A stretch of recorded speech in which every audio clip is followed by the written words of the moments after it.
Les travaux devaient initialement durer 2 ans, mais la découverte d'importantes veines d'eau sur le terrain avait considérablement retardé la rénovation. Pour autant, c'est bien le projet imaginé dès l'origine par le cabinet d'architectes anglais Stanton Williams qui ouvrira ses portes en juin prochain. Un musée qui gagne 30% de surface d'exposition supplémentaire et dont la verrière restaurée assure à 70% l'éclairage, une lumière naturelle donc qui confère au lieu une douceur opaline. La gageure, le pari était vraiment de travailler avec cette lumière et bien sûr de pouvoir contrôler ces espaces, les fermer si besoin ou pas, mais surtout de ne pas limiter la créativité des artistes.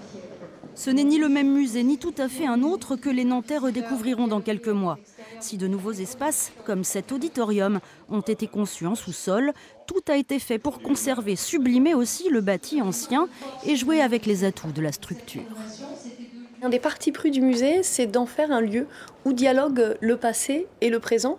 Vous le voyez d'ailleurs dans la restauration. Cette restauration, elle a vraiment eu pour but de révéler le musée. Et plusieurs des hommes et des femmes qui ont commencé à le découvrir disent que c'est presque finalement un objet d'art à part entière. On a des galeries qui sont extraordinaires, qui peuvent entrer en compétition avec les meilleures galeries de Londres ou de Paris. On a des galeries qui sont d'une hauteur sous plafond de plus de 12 mètres de haut, qui sont absolument épiques en fait. Donc pourquoi changer? En fait, transformer, oui.